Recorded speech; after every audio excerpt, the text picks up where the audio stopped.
स्वागत है मेरे चैनल में आपका। दोस्तों आज एक और कॉइन को रिव्यू करेंगे, उसका नाम है कैडेना। ऑलरेडी मैं काफ़ी महीने पहले कर चुका था और उसमें कुछ नई चीज़ें तो नहीं है, लेकिन फिर भी दोबारा से मैं इस ब्लॉकचेन के बारे में बताऊँगा। हो सकता है कुछ पॉइंट हो इसके अंदर वो अपडेटेड हों और अपडेटेड होने की वजह से आपको समझने में थोड़ा-सा आसानी हो। अब ये भी हो सकता है मैं पहले से थोड़ा-सा ज़्यादा मैच्योर हो गया हूँ बताने के लिए और आपको इज़िली मैं समझा पाऊँगा, ठीक है? तो कार्डेना ब्लॉकचेन ये हम ये भी बताएँगे कि फ्यूचर में ये कितना जा सकता है, ये सब चीज़ों के बारे में बताएँगे और इसकी प्रोजेक्ट की ख़ास चीज़ें क्या थी और क्या हैं और क्या फ्यूचर में इसका जो प्राइस जा सकता है, इसके बारे में बताएँगे, ठीक है? तो दोस्तों सबसे पहले मैं बहुत ही इम्पोर्टेंट चीज़ बता दूँ कि ऑलमोस्ट 50 के आस-पास इसके ऊपर इंटीग्रेशन मतलब प्रोजेक्ट बिल्डअप हुए हैं। अब वो बिल्डअप हुए हैं, कुछ मैच्योर हैं, कुछ अनमैच्योर हैं और जो 50 जो प्रोजेक्ट है, इतने ज़्यादा हाइप नहीं है। सबसे पहले ये आप अपने मन में डाल लो कि भई कोई भी जो ब्लॉकचेन प्रोजेक्ट होता है, उसकी हाइप बहुत ज़बरदस्त होनी चाहिए मार्केट में। उसके लिए हाइप के लिए क्या होता है, यूज़ केस मतलब यूज़ केस भी अच्छा होना चाहिए और जो लोग एडॉप्ट कर रहे हैं, जैसे मैं और आप या कोई और कोई भी वर्ल्ड वाइड जो लोग हैं, उसको ब्लॉकचेन को की अडॉप्शन होनी बहुत ज़रूरी है, ठीक है? ये प्रूफ ऑफ वर्क के ऊपर है और प्रूफ ऑफ वर्क के जो एल्गोरिदम के जो कॉइन होते हैं वो जनरली स्लो होते हैं। जैसे कि इथेरियम है, उसमें कुछ ना कुछ प्रॉब्लम्स आ जाती हैं फ्यूचर में। अ, और जैसे कि इथेरियम और बिटकॉइन बिटकॉइन की भी ट्रांजैक्शन में काफ़ी टाइम लगता है, वो कंजेस्टेड होते हैं कुछ टाइम के बाद, जैसे ट्रांजैक्शन ज़्यादा होने लग जाएँ, तो कंजेस्टेड हो जाते हैं। तो इसीलिए इथेरियम ने भी डिसाइड किया है कि प्रूफ ऑफ वर्क से लेकर हम इसको जाएँगे प्रूफ ऑफ स्टेक के ऊपर, ठीक है? तो ऐसे ही बहुत सारे जो कॉइन हैं जो ऑलरेडी प्रूफ ऑफ वर्क पे काम कर रहे हैं, उनमें ये प्रॉब्लम रहती रहती है।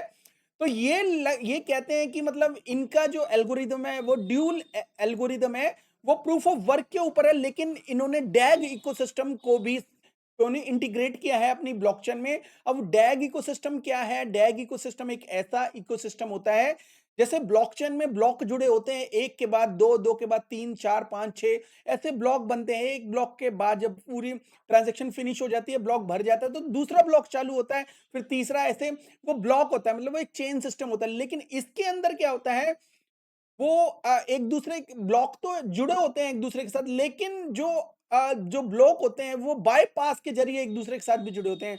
मतलब पहला तीसरे के साथ भी जुड़ सकता है, चौथा छठे के साथ भी, आठवां बारहवें के साथ भी, मतलब एक दूसरे के साथ कनेक्टेड होता है। जैसे कि मकड़ी का जाला होता है ना, सेम टू सेम वो एल्गोरिदम होता है डैग, और जिसकी वजह से ट्रांजैक्शन भी फास्ट हो जाती है, स्केलेबिलिटी में कार्डेना को बहुत हेल्प मिलती है। फोटो में देख रहे हैं दो को फाउंडर है इसके, एक का नाम है विल मैटिनो और दूसरा जो है स्टुअर्ट पॉप जॉय।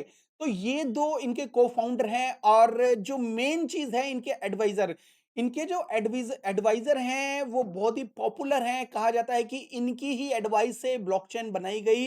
इसके अंदर एक बिटकॉइन की और इथेरियम की भी क्वालिटी है और स्केलेबिलिटी के लिए इन्होंने लेयर 2 और डैग सिस्टम को इंटीग्रेट किया है, जो एक बहुत बड़ी बात है अपने आप में। और ये बंदा क्रिप्टो इंडस्ट्री का दिग्गज माना जाता है।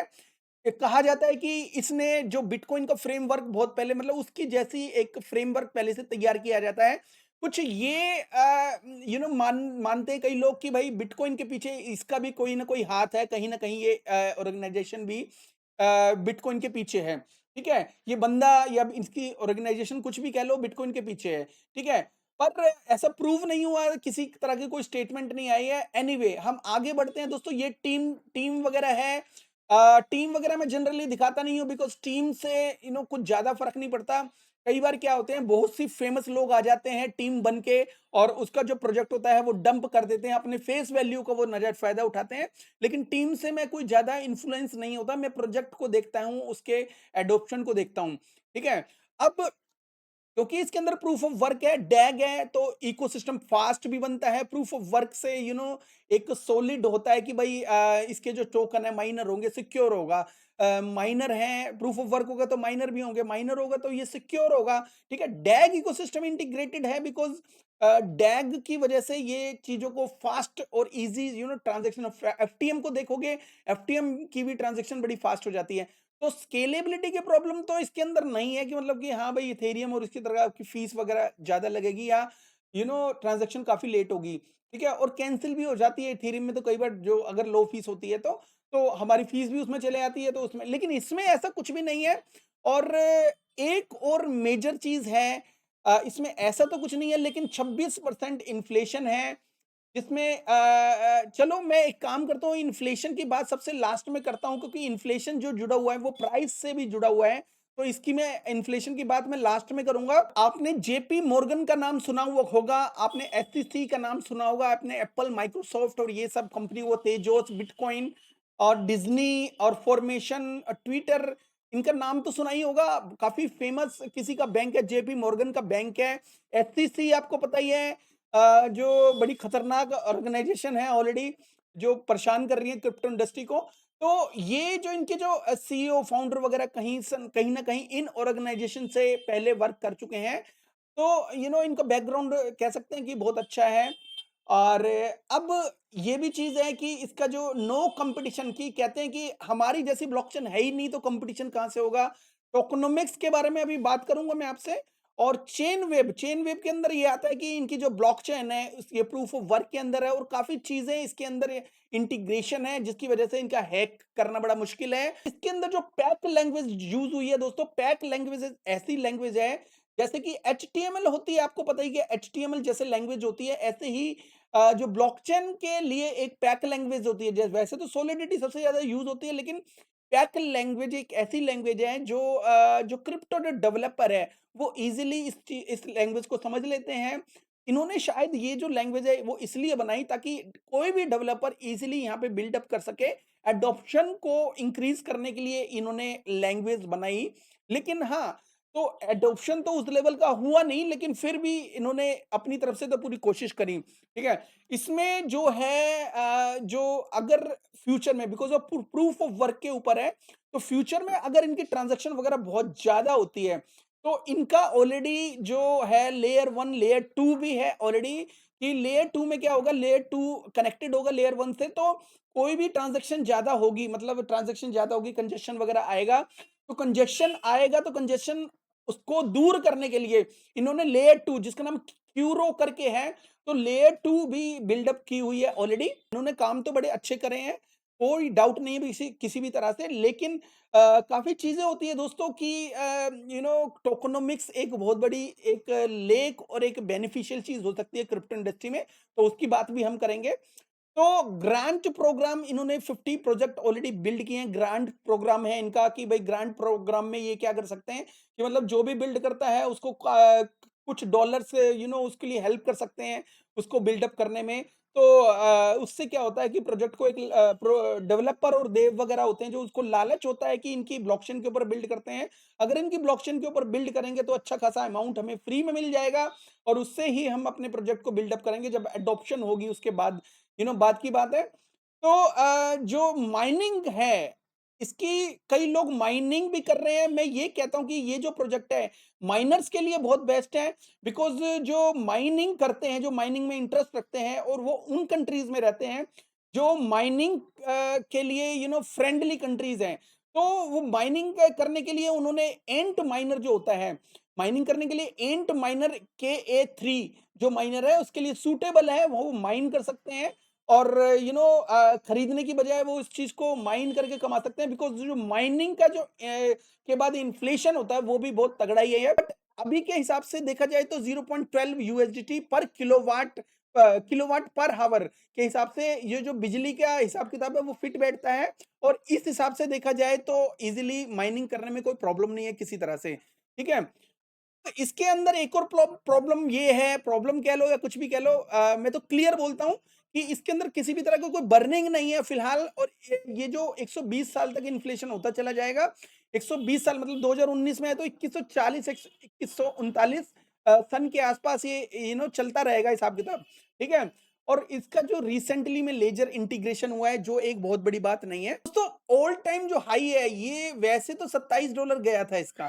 ठीक है, और अगर ऑल टाइम हाई के हिसाब से फिर दोबारा से इसका जो मार्केट कैप है 4 बिलियन जाता है, और ये जो टोकन मैंने 357 मिलियन बताए हैं ये मार्केट में आ जाते हैं, और इसी हिसाब से जो मैं कह रहा हूं कि होता है, तो इसका जो प्राइस है अगर आप सोच रहे हो $27 चला जाएगा 2025 में, तो मेरे हिसाब से $27 नहीं जाएगा।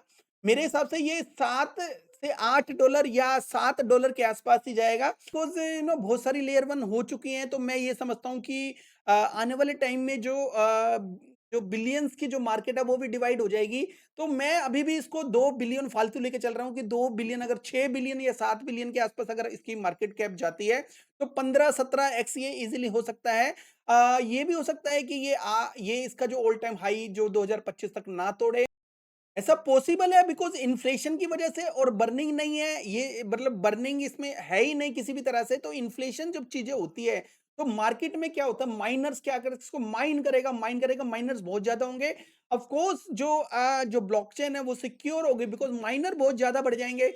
जब माइनर ज़्यादा बढ़ जाएँगे, सिक्योरिटी तो होगी उसमें, no doubt about it, but market में क्या होगा, वो टोकन बार-बार वो डंप करेंगे। जैसे ही उनके जो माइनर्स के पास उसका रिवार्ड आएगा, वो मार्केट में डंप करेगा। जो डंप करेगा मार्केट में, तो मार्केट की सर्कुलेशन बढ़ती चली जाएगी, और बर्निंग किसी तरह की है नहीं इसके अंदर। तो बढ़ती हुई सर्कुलेशन सप्लाई इसके जो प्राइस के ऊपर इफेक्ट डालेगी, तो ये समझ लो कि इसका जो ऑल टाइम हाई है, मुझे नहीं लगता ये $27 तक जाएगा।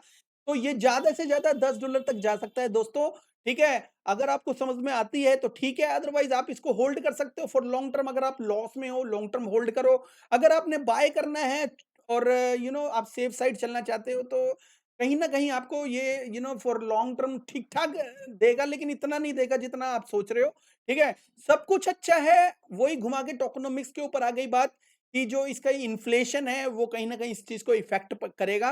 और इफ़ेक्ट करेगा, तो आप सोच रहे हो अगर ये $28, $30, $40, $50 चले जाए, तो मेरे हिसाब से, मेरे जो क्राइटेरिया के हिसाब से, ये उस हिसाब से फिट नहीं बैठता। अगर आप कैड कुछ सोच रहे हो कि लेयर 1 ब्लॉकचेन होनी चाहिए, तो बहुत सारी लेयर 1 ब्लॉकचेन है मार्केट में जो अग्रेसिवली काम कर रही है, और फ्यूचर में बहुत अच्छा जा सकती है। तो ये ब्लॉकचेन मुझे नहीं लगता कि फ्यूचर में अच्छा तो जाएगी, उसमें कोई डाउट नहीं है, लेकिन सिक्योरिटी भी है, उसमें भी कोई डाउट नहीं है, लेकिन एडॉप्शन में मुझे थोड़ा-सा डाउट लग रहा है। कई ब्लॉकचेन ऐसी है जो स्टार्टिंग में जिन्होंने अच्छा किया, धीरे-धीरे वो मार्केट से गायब हो गई।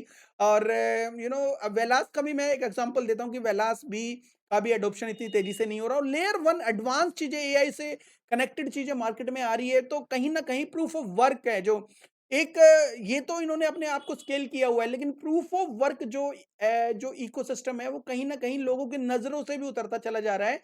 बिकॉज़ प्रूफ ऑफ वर्क जो हो इकोसिस्टम होता है, वो एनवायरनमेंट के लिए भी सही नहीं होता, ठीक है? एनवायरनमेंट में कहीं न कहीं प्रॉब्लम क्रिएट करता है। तो फ्यूचर में ऐसा भी हो सकता है कि फ्यूचर में कि प्रूफ ऑफ वर्क को ज़्यादा अहमियत दे ही ना, लेकिन हाँ, बिटकॉइन और इथेरियम हमेशा चलेंगे। इथेरियम प्रूफ ऑफ स्टेक के ऊपर आ जाएगा धीरे-धीरे, और जो बिटकॉइन है, बिकॉज़ बिटकॉइन का कोई भी तक पहुँच नहीं, कोई पहुँच नहीं सकता बिटकॉइन की जो टीम तक, इसलिए बिटकॉइन डिसेंट्रलाइज़ और हमेशा चलेगा, ठीक है? एनीवे, ये छोटा-सा कार्डेना को लेके मेरा जो रिव्यू था, आई होप आपको समझ में आ गया होगा। अगर आपको समझ में आएगा तो लाइक एंड सब्सक्राइब कर दीजिएगा अगर आपको मन करे तो। Thank you very much friends, have a good one, take care and bye bye.